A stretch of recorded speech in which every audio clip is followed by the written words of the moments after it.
शं वरुणः शन्नो भवत्वर्यमा शन्न इन्द्रो बृहस्पतिः शन्नो विष्णुरुक्रमः ॐ शान्ति शान्ति शान्तिः।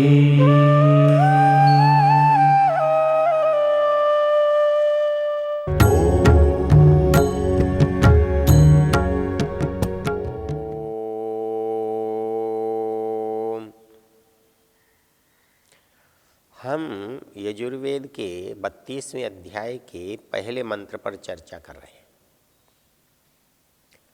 और पहले मंत्र की चर्चा में परमेश्वर के जो अनेक नाम हैं वो अनेक नाम क्यों हैं,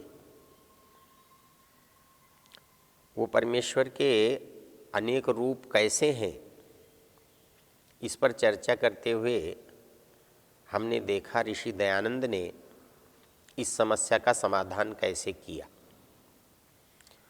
जब वो गायत्री मंत्र का व्याख्यान करते हैं तो कह रहे हैं ओम यह परमेश्वर का मुख्य निज नाम है। पहली चीज तो ओम यह परमेश्वर का मुख्य नाम है और दूसरी बात है कि निज नाम है।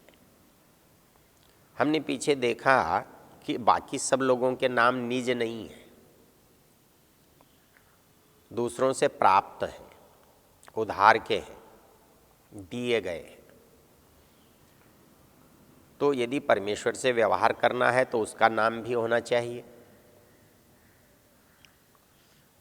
तो क्या उसका नाम हम स्वयं कर रखें या किसी ने हमसे पहले रखा है? हम अपना नाम रख सकते थे, लेकिन जो शब्द परिचित हैं उन्हीं में से हम रखते। लेकिन दुनिया में जब हम आए तो हमको इन वस्तुओं के नाम का पता ही नहीं था, तो हमने वेद से ही सब वस्तुओं के नाम लिए। तो फिर परमेश्वर का नाम भी कहाँ से लेंगे? वेद से ही लेंगे। वेद में ही परमेश्वर ने उस नाम को बताया। ये परिस्थिति कैसे बनती है? जब कोई वस्तु हमसे पहले होती है तो वो हमारा परिचय करा सकती है। कोई व्यक्ति हमसे बड़ा है, हमारा पहले से जानने वाला है, तो वो किसी दूसरे व्यक्ति से हमारा परिचय कराता है। एक परिस्थिति ये होती है कि हम उसको नहीं जानते, वो हमें नहीं जानता। हम दोनों मिलते हैं तो बात फिर वहीं से शुरू होनी है कि मेरा नाम क्या है ये उसको पता नहीं है, उसका नाम क्या है ये मुझे पता नहीं है। तो ऐसी स्थिति में मैं अपना नाम उसको बताता हूँ और वह अपना नाम मुझे बताता है, और इस तरह हम दोनों एक दूसरे से परिचित हो जाते हैं। तो जब मनुष्य इस संसार में धरा पर अवतीर्ण हुआ तो वेद के माध्यम से परमेश्वर ने उसका नाम बताया, उसने अपना नाम बताया और इस तरह से हम उसके नाम से परिचित हुए।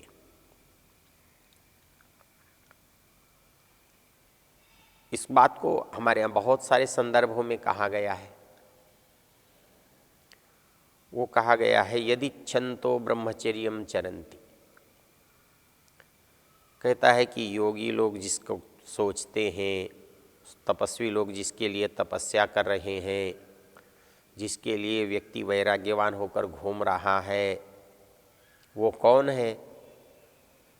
वो कहता है यदि छंतो ब्रह्मचर्यम चरंती तत्ते पदम संग्रहेण ब्रवीम्योम इत्येतत्। पहले वेद ने हमको उसका नाम बताया, ओम खम ब्रह्म, ओम भूर्भुवस्व, ओम प्रतिष्ठ, ओम क्रतोस्मर आदि। बाद में उस नाम को विस्तार दिया हमारे शास्त्रों ने, उसके बाद हमारे दूसरे ग्रंथों ने, ऋषियों ने, मुनियों ने, इस तरह से वो नाम हम तक पहुंचा। तो इस परमेश्वर के नाम की पहली विशेषता ये है कि इसका ये मुख्य नाम क्या है और इसका गौण नाम क्या है। उसकी दूसरी विशेषता है कि हमारे सबके नाम आरोपित हैं, उसका नाम निज है, अर्थात वो सदा से उसी नाम से जुड़ा है, उसी नाम से पुकारा जाता है। और तीसरी विशेषता क्या है? तीसरी विशेषता है इस एक नाम में सब नाम सम्मिलित हैं, अर्थात कुछ ऐसा कहा जाए जिससे सब कुछ का समझ में आ जाए। एक व्यक्ति अध्यापक है, जब विद्यालय में उससे बात होती है तो अध्यापक जी कहते हैं, उसका अध्यापक जी नाम है।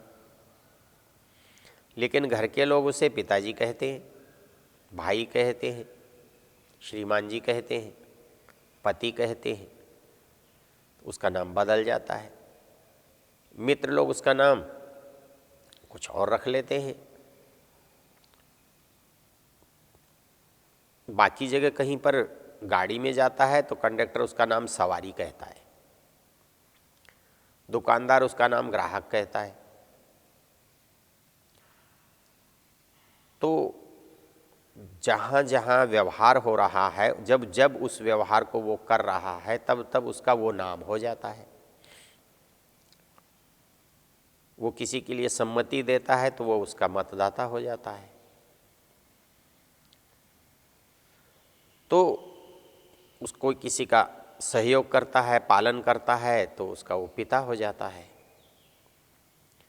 सहयोगी हो जाता है। कोई नियंत्रण करता है तो अधिकारी हो जाता है।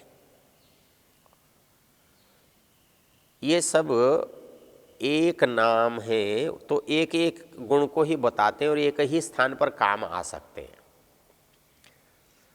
अध्यापक नाम को आप विद्यालय में तो काम में ले सकते हो, घर में नहीं ले सकते। घर में कोई नहीं कहेगा अध्यापक जी आओ, अध्यापक जी आओ। बच्चा अपने पिताजी को ये नहीं कहेगा अध्यापक जी आओ।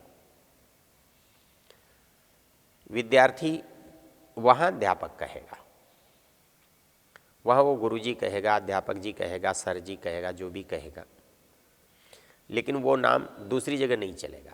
लेकिन ऐसा कौन सा नाम है जो सब जगह चले? घर में भी चले, मित्रों में भी चले,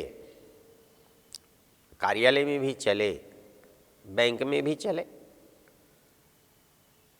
कहीं भी काम है वहाँ सब जगह चले, तो वो नाम होता है मुख्य नाम। मुख्य नाम को आप कहीं भी चला लो, सब जगह चलता है। आप कहिए रामचंद्र बुलाना है तो विद्यालय में होगा तो भी रामचंद्र होगा, घर में होगा तो भी रामचंद्र होगा, फौज में होगा तो भी रामचंद्र होगा, मित्रों में होगा तो भी रामचंद्र होगा। अर्थात जो गौण नाम है वो किसी स्थान गुण विशेष को बताते हैं, और जो मुख्य नाम है वो सब गुणों को सदा बताता है। इसलिए ओम यह परमेश्वर का मुख्य निज नाम है, और मुख्य निज नाम होने के कारण और सब नाम जो परमेश्वर की विशेषता को बताते हैं वो इसमें सम्मिलित हैं, उनको अलग से कहने की आवश्यकता नहीं होती। इस बात को बताने के लिए एक पूरा का पूरा उपनिषद है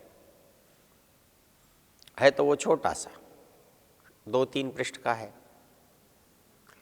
लेकिन उसमें व्याख्या ओम की ही है। उसका नाम मांडुक्य उपनिषद है। उसकी जो पहली पंक्ति है वो यही बता रही है, ओम इत्येतदक्षरमिदं सर्वं तस्योपव्याख्यानम् भूतं भवत् भविष्यदिति सर्वं ओंकार एव। यच्चन्यत्रिकालातीतं तदप्योंकार एव सोयमात्मा चतुष्पात। वो कहता है कि ये सब ओंकार ही ओंकार है। अर्थात इस ओम से केवल परमेश्वर का ग्रहण नहीं हो रहा है, बल्कि समस्त संसार का ही ग्रहण हो रहा है। कहता है ओम इत्ते तदक्षरमिदं सर्वम तस्योपव्याख्यानम। ये सारा संसार जो है उस ओम शब्द का विस्तार है।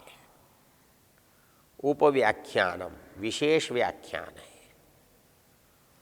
इतना ही नहीं, भूतम भवत भविष्यम भविष्य सर्वम ओंकार एव।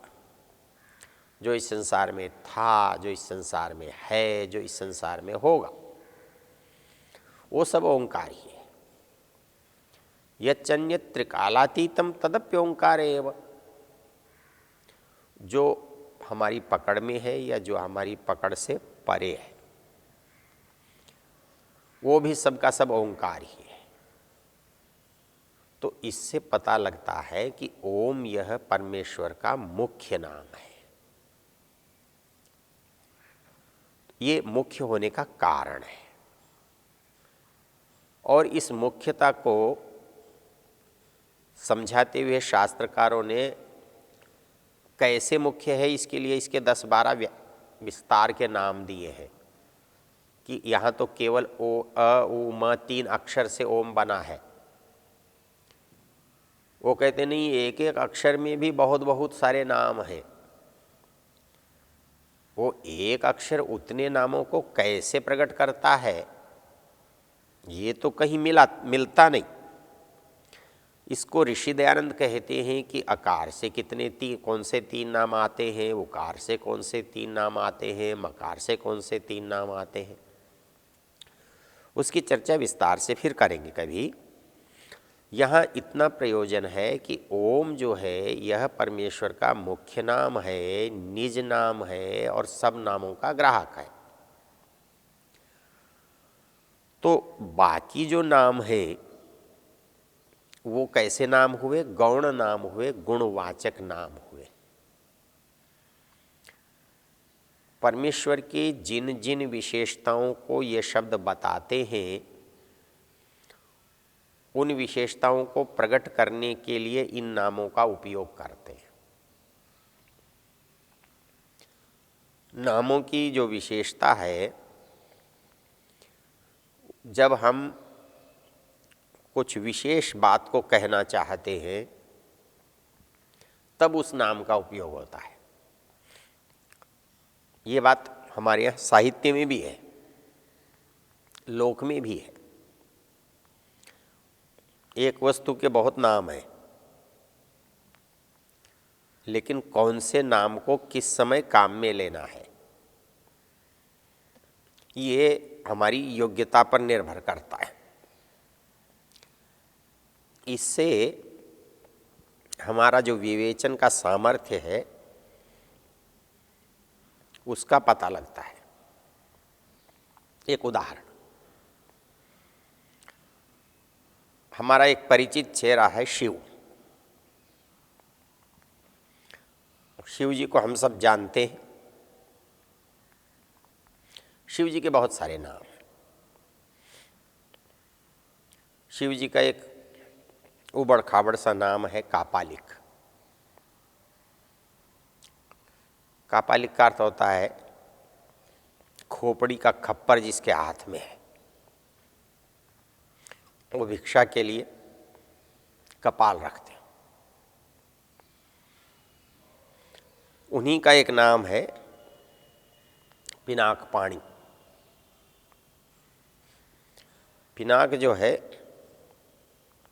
वो शिव जी के धनुष का नाम है। अब यदि शिव जी का आप वर्णन करना चाहते हैं, ये आपकी मर्जी है कि वो आप कैसा वर्णन कर रहे हैं। उनका बड़प्पन बताना चाहते हैं या उनकी दरिद्रता, लेकिन जो भी आप चाहते हो, तो यदि बड़प्पन बताना चाहते हैं तो फिर कापालिक नाम उनके लिए अच्छा नहीं है। मतलब जिसके हाथ में खप्पर है उसके अंदर संपन्नता ऐश्वर्य कैसे झलकेगा, शूरता वीरता कैसे दिखाई देगी, प्रभुत्व संपन्नता कैसे प्रतीत होगी। तो वहाँ अच्छा नाम होगा पिनाक पाणी। और यदि हम उसकी दरिद्रता का, गरीबी का, सामान्यता का वर्णन करना चाहेंगे, भिखारीपन का वर्णन करना चाहेंगे, तो उसका नाम कापालिक अच्छा है। तो शब्दों के चयन से हम उसके कौन से गुण को ध्यान में लाना चाहते हैं ये पता लगता है। तो इसलिए हम परमेश्वर के बहुत सारे जो नाम लेते हैं उनका एक ही उद्देश्य है कि परमेश्वर के उस शब्द से प्रकट होने वाला जो नाम गुण है, उसकी जो विशेषता है, उसको हम बताना चाहते हैं या जानना चाहते हैं। जब हम परमेश्वर को अग्नि कहना चाहते हैं तो वहाँ हम परमेश्वर के कौन से गुण की बात कर रहे हैं? उसकी बात कर रहे हैं जो बाहर अग्नि में देखा जाता है। तो बाहर अग्नि में क्या देखा जाता है?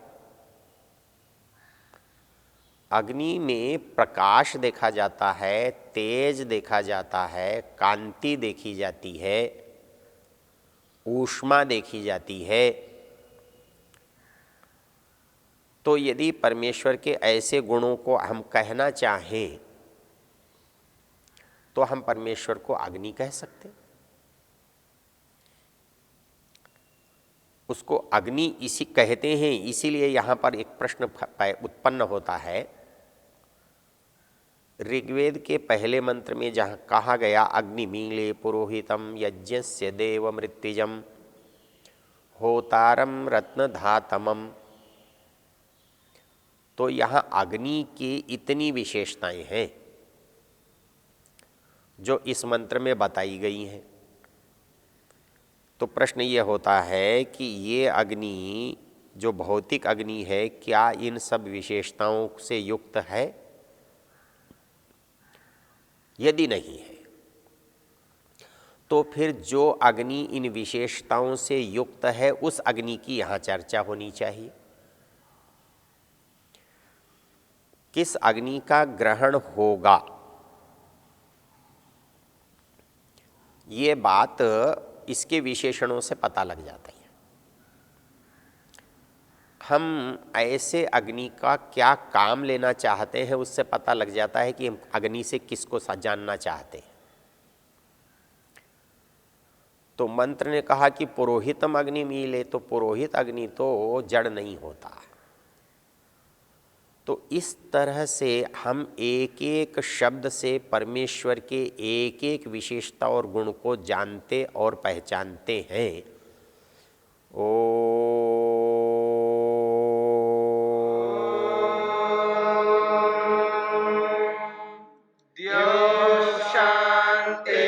शांतिरंतरिक्षं शांतिर्पृथिवी शांतिरापः शांतिरोषधयः शांतिः वनस्पतयः शांतिर्विश्वे देवाः शांतिर्ब्रह्म शांति सर्वं शांति शांतिरेव शांति शांति